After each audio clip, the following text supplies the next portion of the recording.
j'ai toujours été fasciné par les récits, les analyses, les réflexions sur les grandes voies de communication dans l'histoire humaine. La route de la soie, par exemple. C'est fascinant de penser qu'on va de Moscou à Pékin et quand tous ces déserts on traverse, enfin tout ce que l'on traverse, on est toujours bluffé. Or, bien avant tout cela, c'est vers l'an moins 13 000 que les premières grandes migrations se sont faites. Il y avait un lieu fertile qui maintenant est devenu le désert de Gobi, qui était quasi un des grands lieux de départ de l'humanité. Et c'est très simple, il rattrapait le Danube, puis par le Danube le Rhin, il montait en haut du Rhin, il descendait sur la France avec les Aisies, les grottes dont on vous a parlé. Et puis il y avait une autre branche qui descendait vers la Mésopotamie et qui allait sur les fleuves de l'Euphrate et du Tigre, avec les embouchures qui devenaient des lieux de naissance. Sur le Nil, toutes les grandes embouchures du Yangtze, etc., étaient comme des lieux de fermentation où, grâce à l'eau puis à l'agriculture, les hommes ont pu se sédentariser. Mais les grandes voies de communication restaient. Et plus spécialement entre l'Orient et l'Occident. Je vais donc vous proposer une réflexion sur une parabole que j'intitulerai « Les noces d'Alexandre ». En effet, Alexandre a rêvé de cette unité du monde et il avait parfaite conscience de ses moyens de communication à travers la passe de Khyber, etc. Les noces d'Alexandre, c'est une histoire merveilleuse. On ne peut pas ne pas être ému lorsque l'on rentre de l'Inde et qu'on survole aujourd'hui encore l'Afghanistan, une partie de la Russie du Sud. On a des traversées qui durent en gros avions, enfin qui durent plus d'une heure et demie de traversée, c'est vide. On voit la passe de Khyber. Cette passe par laquelle les Aryens, les Perses, les Grecs, les Huns, Tamerlans, les Moghols et bien d'autres ont passé. À travers toutes ces montagnes désertiques, il y avait une passe. Et on comprend très bien le rêve de faire se rejoindre, de faire se marier l'Orient et l'Occident. Ça a été le rêve de Darius, le rêve d'Alexandre, le rêve de certains empereurs de Rome, le rêve aussi encore il y a peu de temps de Laurence d'Arabie ou d'autres. Et aujourd'hui, dites-moi si au-delà des guerres et de la dureté de ce qui se passe dans le Proche-Orient, ce n'est pas aussi un rêve.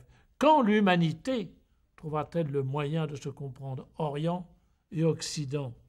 On est impressionné de voir comme un nouveau siècle de convergence s'ouvrait.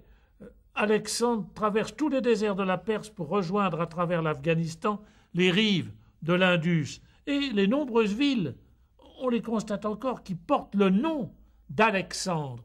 Tout le long du chemin, il a fondé des villes. Il y a évidemment Alexandrie en Égypte, mais sur le Nil, mais il y a une Alexandrie dans le Caucase, une Alexandrie d'Arakosi à Kandahar, etc., etc. Les conquêtes se précipitent, mais Alexandre s'aperçoit que pour réussir cette alliance des peuples, des tribus, des compétences, des manières de vivre, des civilisations, la fondation de villes ne suffit pas. Alors, il y fallait des noces. Il s'est décidé à épouser lui-même une orientale avant de pousser ses généraux à épouser des femmes d'Orient. Il s'est donc décidé à se marier lui-même à une asiatique. Ce furent sans doute parmi les noces les plus étonnantes que l'humanité ait jamais connues, celles d'Alexandre et de Roxane. Alexandre obéissait à sa passion, bien sûr, mais il voulait aussi, par son mariage, signifier, rendre visible la réunion de toute la terre conquise de cet Orient et de l'Occident.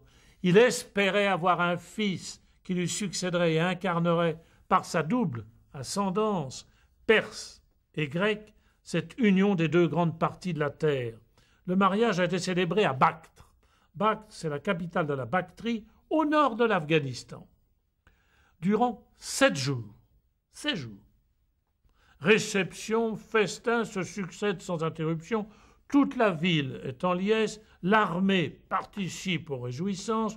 Des banquets sur les places publiques.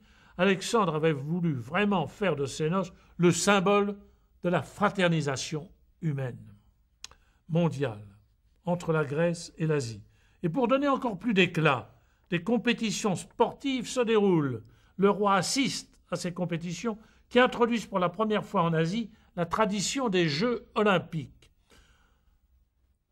Or, aux Jeux olympiques d'aujourd'hui,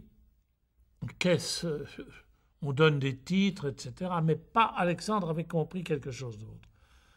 Ils aimeraient bien ça, probablement, ce qu'il avait inventé, les sportifs d'aujourd'hui. Mais à celui, c'est toute la pointe de la parabole, à celui qui avait remporté le plus grand nombre de victoires, Alexandre n'offrait qu'une simple palme, alors qu'à tous les autres, il offrait des coupes remplies d'or au deuxième et troisième.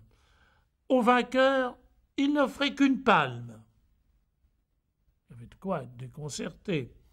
Et Alexandre lui disait « Seule la gloire peut récompenser le fait d'être le meilleur. » En me rappelant cela, j'ai pensé à d'autres noces, d'autres épousailles, bien plus extraordinaires, non plus simplement celles de l'Orient et de l'Occident, mais celles du ciel et de la terre, celles de Dieu et de l'humanité, les noces annoncées par toute la Bible, pendant 2000 ans une double attente, celle du nouvel Adam, récapitulateur, cet homme né de la terre, Messie, récapitulateur et libérateur, et puis l'autre attente, qui se conjuguait, celle du jugement de Dieu, de l'intervention d'en haut, de la manifestation décisive, du salut et de l'Apocalypse, en même temps douce et terrible.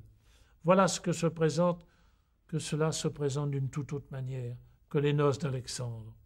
Les deux à la fois, l'intervention de Dieu, mais par la naissance d'un enfant, d'un petit fœtus, d'un enfant. C'est tellement plus simple. L'incarnation du Fils de Dieu. Comme dit Bernanos, les journalistes n'en ont rien su. Il s'agit bien d'un banquet de noces avec l'Eucharistie, mais il n'y a désormais plus besoin de soldats ou de jeux olympiques. C'est le repas d'un mendiant qui nous invite à sa table. Le pain et le vin suffisent. Seul le Fils de Dieu pouvait venir dans une telle discrétion. Il ne s'agit pas de récompenses et de pièces d'or. Il offre davantage à ceux qui ont faim son corps et son sang. Devenir à leur tour Fils de Dieu, retrouver une dignité immense, insoupçonnée. Chaque messe, chaque Eucharistie apporte bien une palme. Étrange vainqueur, nous dit saint Paul, il ne s'agit ni d'efforts, ni de records, dit saint Paul, mais de la tendresse de Dieu qui s'attendrit. Chacun découvre le prix de sa naissance, un prix infini, la mort de Jésus et sa résurrection. Chacun à la messe est le meilleur. Une palme nous est tendue, la palme du dernier jour, quand nous serons définitivement invités aux noces éternelles avec l'agneau, que nous pourrons dire dans une merveilleuse tendresse et joie, en nous jetant dans les bras de Dieu, « Mon Seigneur et mon Dieu, voici ton Fils. »